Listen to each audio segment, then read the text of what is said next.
This is the Wildix WP410 desk phone.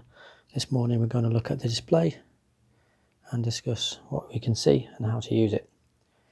First thing you see at the top left is a check mark to tell you that you have a connection. Next to that is your extension and your name, in this case 505 and demo 505. This is all above the date and the time. On the right hand side we have two function keys. These are controlled by the function buttons here, F1 and F2. And there are actually two pages. You see the small dots here. If you press the left or right arrows, you see it takes you to the second or back to the first page. Whatever you've got programmed on those keys, you can use the function keys to dial that feature or dial that person. So for example, demo 501, if I press F1 because it's the top button, demo 501 will be called. At the bottom of the screen, we're going to talk about these soft buttons. These soft buttons change dependent on the status of the phone. When the phone is not in use as it is now, they say history, phone book, feature and menu. History is self-explanatory. Press the button and it shows you the calls that have been made and received on this phone. You can see the names of the callers, the times, and the arrow indicates whether it's an incoming or outgoing call. You can look at more details by pressing the second button, and that shows you the number that was called or the number that called in at the time and the duration of the call. Go back. You can just have a look at the list of missed calls. If you've seen that you've got a missed call and you want to see who called you, you can press that and it only shows you now the missed calls. Again, you can see the date and time again by pressing detail. The phone book button is next. Click the phone book button and it will take you through a list of all the numbers stored in the phone books on the system. You can drill down into each one of these by pressing detail, and in the detail it will show you the name, their extension if they're on the system, office number, mobile number and whatever else is programmed. Obviously you can call it by pressing dial dependent on which number you have selected. You can filter this as well.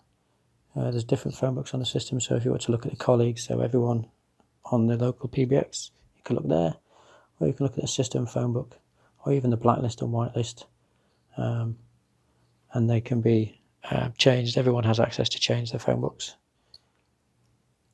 Go back again.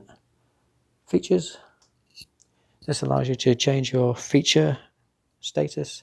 So for example, now we're available. To modify this, you press the modify button, which is now the first button.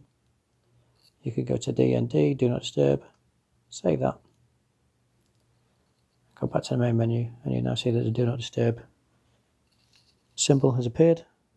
So we're in do not disturb mode. Go back to feature, modify again, back to available, and you can see do not disturb has now been turned off. If I go back to the main screen.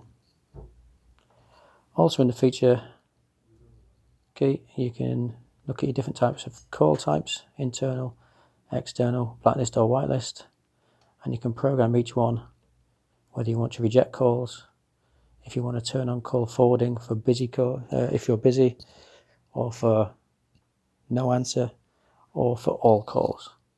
To modify any of these, you just press modify, and then you can put in voicemail for it to go to voicemail, or if you delete this, you can put any number, say that, and it will then forward the calls depending on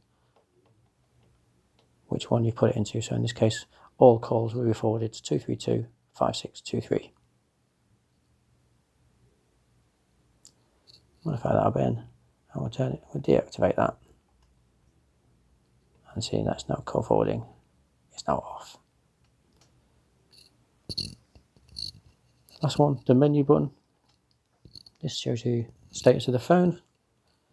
You see the IP address, the MAC address, the firmware in use. You can change the backlight, making it brighter depending on how you like it. You can change audio, so you can change the talk tone and microphone volumes, and the key volume, ring volume, headset ring mode. All of these, you just press enter whichever one you want to change, and then turn the volume up or down, and then save as required. We're not going to change that, so that's obviously the